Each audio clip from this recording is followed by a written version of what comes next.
사랑과 은혜가 충만하신 하나님 아버지, 하루의 시작을 말씀과 기도로 시작할 수 있도록 인도하여 주심 감사합니다. 귀한 시간을 통해 말씀의 깊은 은혜를 경험하게 하시고 주의 말씀이 내 발의 등이요 내 길의 빛이 됨을 경험하게 하옵소서. 거룩하신 예수님의 이름으로 기도드립니다. 아멘. 하나님 말씀 잠언 11장 16절에서 31절 말씀입니다. 잠언 11장 16절에서 31절 말씀 다 같이 합독하겠습니다. 유덕한 여자는 존영을 얻고 근면한 남자는 재물을 얻느니라. 인자한 자는 자기 영혼을 이롭게 하고 잔인한 자는 자기 몸을 해롭게 하느니라. 악인의 삭은 허무하되 공의를 뿌린 자의 상은 확실하니라. 공의를 굳게 지키는 자는 생명에 이르고 악을 따르는 자는 사망에 이르느니라. 마음이 굽은 자는 여호와께 미움을 받아도 행위가 온전한 자는 그의 기뻐하심을 받느니라. 악인은 피차 손을 잡을지라도 별을 면하지 못할 것이나 의인의 자손은 구원을 얻으리라. 아름다운 여인이 삼가지 아니하는 것은 마치 돼지코의 금고리 같으니라. 의인의 소원은 오직 선하나 악인의 소망은 진노를 이루느니라. 흩어 구제하여도 더욱 부하게 된 일이 있나니 과도히 아껴도 가난하게 될 뿐이라. 구제를 좋아하는 자는 풍족하여질 것이요 남을 윤택하게 하는 자는 자기도 윤택하여질라. 곡식을 내놓지 아니하는 자는 백성에게 저주를 받을 것이나 파는 자는 그의 머리에 복이 임하리라. 선을 간절히 구하는 자는 은총을 얻으려니와 악을 더듬어 찾는 자에게는 악이 임하리라. 자기의 재물을 의지하는 자는 패망하려니와 의인은 푸른 잎사귀 같아서 번성하리라. 자기 집을 해롭게 하는 자의 소득은 바람이라. 미련한 자는 마음이 지혜로운 자의 종이 되리라. 의인의 열매는 생명나무라. 지혜로운 자는 사람을 얻느니라. 보라, 의인이라도 이 세상에서 보응을 받겠거든 하물며 악인과 죄인이리요. 아멘. 오늘 읽은 본문 11장 마지막 부분은 의를 행한 자들에게 주어질 보상들을 다루고 있습니다. 의인에게는 보상이 주어지는 반면 악인에게는 징벌이 따른다는 사실을 강조하는 이유는 무엇일까요? 바로 하나님 앞에서 사는 삶의 지혜가 무엇인지 알게 하기 위해서입니다. 말씀을 살펴보면 16절에 유덕한 여자는 존영을 얻고 근면한 남자는 재물을 얻느니라. 유덕한이라는 말은 자비, 긍휼, 사랑과 같은 이 내적 성품이 말과 행동으로 나타나는 상태를 가리킵니다. 즉 마음의 아름다움을 말하는 것입니다. 이 같은 여성은 사람들로부터 존경을 받고 명예를 얻게 된다는 것입니다. 유덕한 여자가 존영을 얻는 반면에 근면한 남자가 얻는 것은 재물입니다. 이 근면함은 좋은 뜻이죠. 성실하고 부지런한 그런 뜻입니다. 그런데 여기서 근면함에 관련해서 제가 원어를 찾아보니까 원래 히브리어에서는 두려움을 주는 힘이 센 상태를 가리킵니다. 어찌되었건 근면한 자가 얻는 것도 재물이고 또 이 원어의 뜻에서 두려움을 주는 권력이 있는 이 남자가 얻는 것도 재물입니다. 재물뿐이라는 뜻입니다. 다시 말해 남성이 자신의 부지런함으로 또 강함으로 얻는 것은 재물일 뿐 사람으로부터 존경받을 수 없다는 것입니다.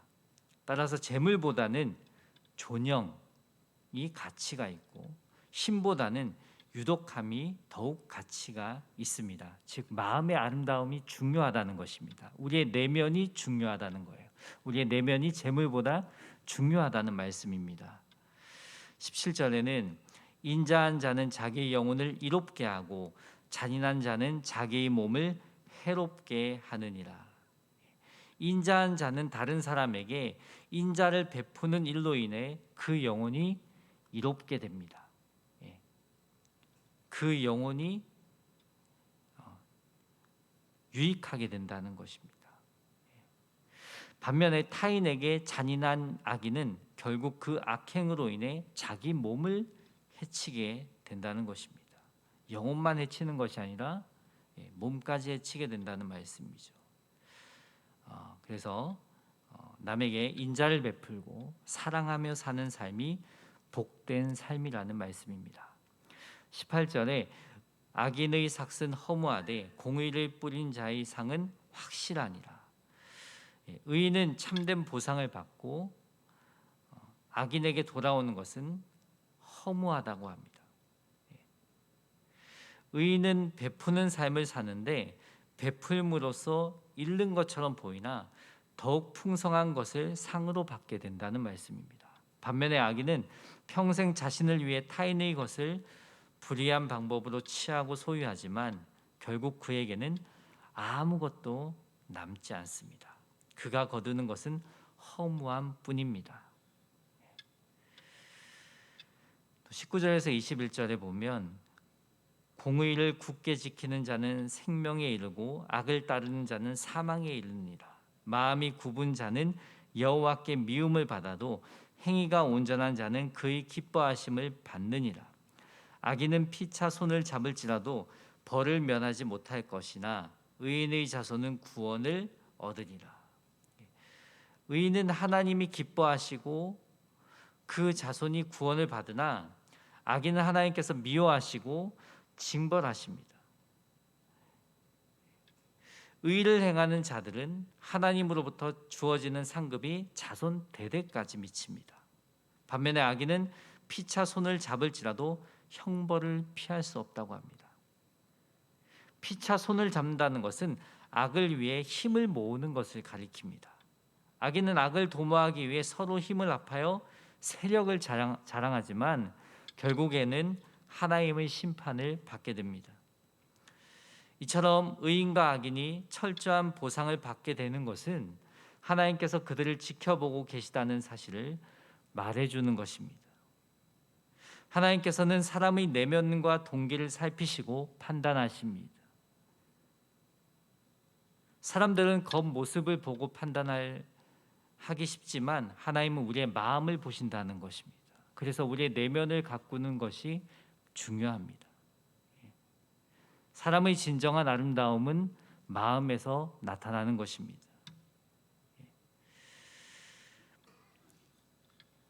계속해서 사람의 진정한 가치는 그 내면의 덕과 아름다움에 있다는 사실이 22절에 언급되어 있습니다. 아름다운 여인이 삼가지 아니하는 것은 마치 돼지코의 금골이 같으니라. 외적인 아름다움은 사람들로부터 관심과 사랑을 받게 합니다. 하지만 그에 걸맞는 내적인 아름다움이 없다면 관심과 사랑은 지속되지 않습니다. 도리어 추하게 느껴집니다. 외모의 아름다움이 덕을 겸하지 못하면 돼지처럼 추한 것이요 그 아름다움은 돼지코에 걸린 금고리 이상의 가치가 없다는 것입니다. 아름다운 외모는 내면의 그 아름다움이 받쳐주지 못하면 오래가지 못한다는 거예요. 그래서 인간의 품격이나 가치는 아름다움을 닮아가는 삶에서 나오는 것이지 예수님을 닮아가는 삶에서 나오는 것이지 외모나 치장에 달려있지 않습니다. 그래서 우리의 영혼이 아름답기 위해서는 예수님과 친밀한 관계를 맺어 나가야 합니다. 예수님을 닮아가는 그 삶에서 진정한 아름다움이 나온다는 거예요. 그래서 우리의 영혼 안에 있는 것이 겉으로 표현되어지게 되어 있습니다. 우리의 말과 행동은 영혼의 거울입니다. 우리 내면의 상태는 말과 행동으로 표현되어지기 때문입니다. 그 무엇보다도 예수님과 친밀한 관계를 맺어 나가십시오. 그 친밀한 관계 속에서 예수님의 성품이 배어 나오는 삶을 살아가는 은혜가 있길 소망합니다. 23절에 의인의 소원은 오직 선하나 악인의 소망은 진노를 이루느니라. 의인이든 악인이든 사람은 모두 나름대로 소망을 품고 살아갑니다. 그러나 그 소망의 내용은 전혀 다릅니다. 의인은 선한 것을 소망하지만 악인의 마음은 악한 소원으로 가득 차 있습니다. 자신의 욕심을 이루기 위한 소원으로 가득 차 있다는 거죠. 그런데 사람의 소망을 이루시는 분은 하나님이십니다. 그래서 의인의 소망은 그가 원하는 것 이상으로 성취됩니다. 반면에 악인의 소망은 무너지고 맙니다.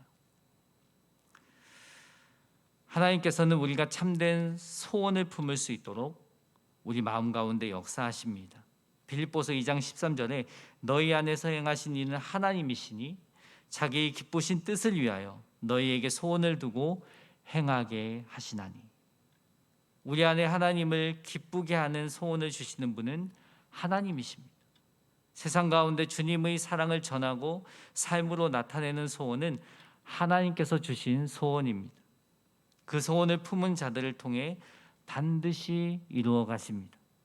오늘도 우리가 있는 자리마다 그리스도가 전해지고 드러나기를 소원하시기 바랍니다. 그래서 우리의 삶의 열매가 아름다운 하루가 되길 소망합니다. 24절에서 26절은 베푸는 사람의 복에 대한 말씀입니다. 흩어 구제하여도 더욱 부하게 되는 일이 있나니 과도히 아껴도 가난하게 될 뿐이니라. 구제를 좋아하는 자는 풍족하여질 것이요 남을 윤택하게 하는 자는 자기도 윤택하여지리라.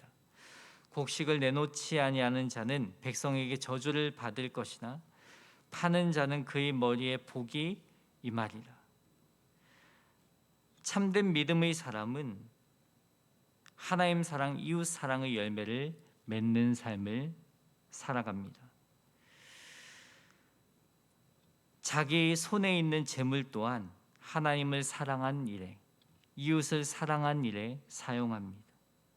이처럼 의인은 자기에게 주어진 것을 소유하려 하지 않고 베풀기를 좋아합니다. 그럼에도 가난해지지 않고 오히려 부하게 되고 만족을 누립니다. 베품을 통해 얻는 것입니다. 윤택이란 하나님의 복과 관련된 말씀입니다. 다른 사람을 윤택하게 하면 하나님께서 그를 윤택하게 하시는 것입니다. 따라서 과도히 움켜쥐고 아끼는 자는 그 기대와는 달리 가난하게 됩니다. 하나님께서 그에게 베푸시지 않기 때문입니다. 곡식을 내놓지 아니하는 자란 의도적으로 곡식의 값을 올리고자 곡식을 쌓아놓고 있다가 가격이 오르면 파는 자들을 가리킵니다. 이런 모습은 성경에서는 옳지 않다고 합니다. 반면에 모두가 경제적 공경에 처했을 때 자기 이익을 생각지 않고 곡식을 내놓는 자에게는 하나님께서 그의 삶을 책임져 주시겠다라는 말씀입니다. 항상 어떤 일을 계획할 때 내가 계획한 일이 하나님을 사랑하고 이웃을 사랑한 일인지 생각해야 합니다. 만약 하나님 사랑, 이웃 사랑에 반대되는 일들이라면 멈춰야 합니다. 뭔가 나에게 큰 유익이 없을 것 같아 보여도 하나님 사랑, 이웃 사랑한 일이라면 실천해 보시기 바랍니다. 그러한 자에게 참된 만족을 주신다는 약속입니다. 예수님 안에서 만족하는 삶을 살게 하시겠다는 약속입니다. 이러한 영적 부요함을 누리시길 소망합니다. 27절에서 31절은 의와 악에 따른 보응에 대한 말씀입니다. 선을 간절히 구하는 자는 은총을 얻으려니와 악을 더듬어 찾는 자에게는 악이 임하리라. 자기의 재물을 의지한 자는 패망하려니와 의인은 푸른 잎사귀 같아서 번성하리라. 자기 집을 해롭게 하는 자의 소득은 바람이라. 미련한 자는 마음이 지혜로운 자의 종이 되리라. 의인의 열매는 생명나무라. 지혜로운 자는 사람을 얻느니라. 보라, 의인이라도 이 세상에서 보응을 받겠거든 하물며 악인과 죄인이리요. 이 말씀을 종합해 보면 어리석은 자는 눈에 보이는 것 또는 재물을 의지함으로써 결국 낭패를 보게 되고, 반면 하나님을 신뢰하는 의인은 뿌리 깊은 나무처럼 견고하게 된다는 약속입니다. 악인은 재물의 가치와 그 능력의 한계를 알지 못합니다. 그러므로 하나님 대신 재물을 의지하게 되는데 이로써 패망에 이릅니다. 재물에 집착하는 그가 얻는 소득은 바람과 같이 허무하다는 말씀입니다. 의인은 악인과 달리 재물의 가치를 제대로 평가하고 그것을 하나님 뜻 안에서 사용합니다. 재물은 그가 의지하거나 추구하는 대상이 되지 못합니다. 그가 의지하는 대상은 오직 하나님뿐입니다. 그러므로 그는 어떤 상황에서든 흔들리지 않고 하나님의 돌보심과 은혜로 번성합니다. 사랑, 인자, 화평, 온유함이 그 삶의 열매가 되며 주의 모든 사람들이 그로부터 배우고 도움을 받습니다. 30절에 보면 의인의 열매는 생명나무라고 했습니다. 지혜로운 자는 사람을 얻는다고 했어요. 이처럼 지혜로운 자는 사람을 얻습니다. 선한 영향력을 끼친다는 말씀입니다.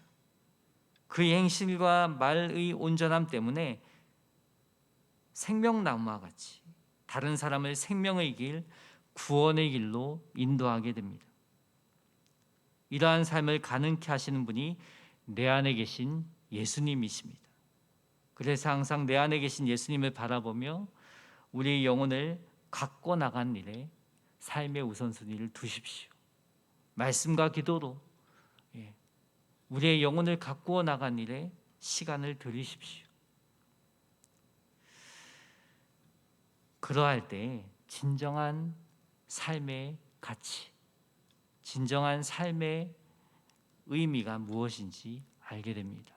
우리의 마음에 있는 것은 반드시 겉으로 나오게 된다는 거예요. 마지막 31절에는 보라, 의인이라도 이 세상에서 보응을 받겠거든 하물며 악인과 죄인이리요. 온 세상을 다스리시는 하나님은 공의로우십니다. 사랑의 하나님이시면서 동시에 공의 하나님이십니다. 우리는 십자가를 바라볼 때마다 십자가는 공의와 사랑이 만나는 십자가구나라는 것들을 우리는 예수님의 십자가를 바라볼 때마다 생각하게 됩니다.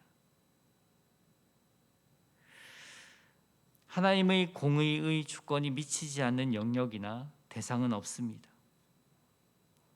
따라서 의인이라 할지라도 그 잘못에 대해서는 보응을 받습니다.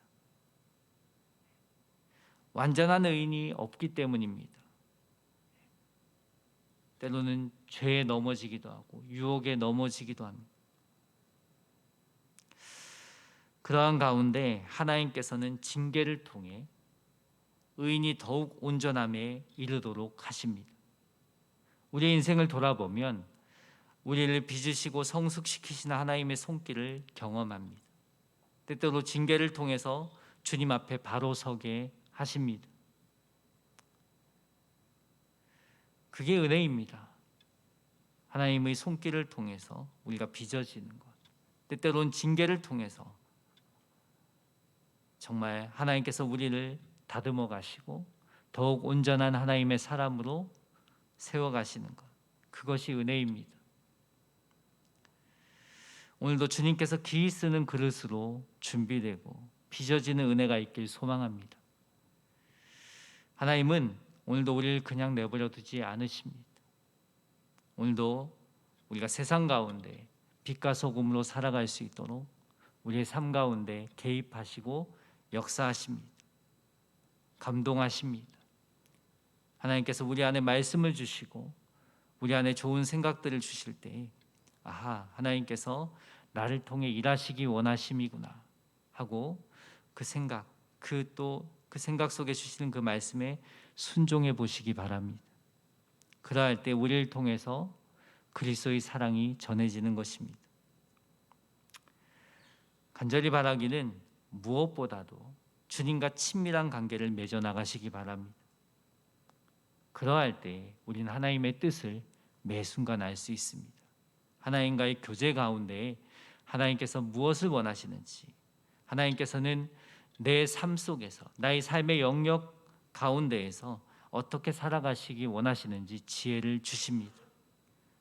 주님과의 관계 속에서 더욱 지혜로운 삶을 살아가는 귀한 날이 되시길 예수님의 이름으로 축복합니다. 기도하겠습니다.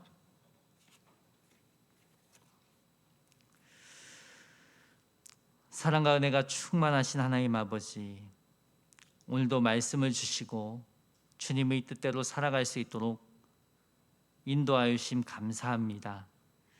날마다 하나님의 말씀 앞에 우리의 영혼을 비춰보게 하시고 영혼을 가꾸고 주님과의 친밀한 관계를 맺어 나간 일에 사랑을 드리게 하여 주시옵소서.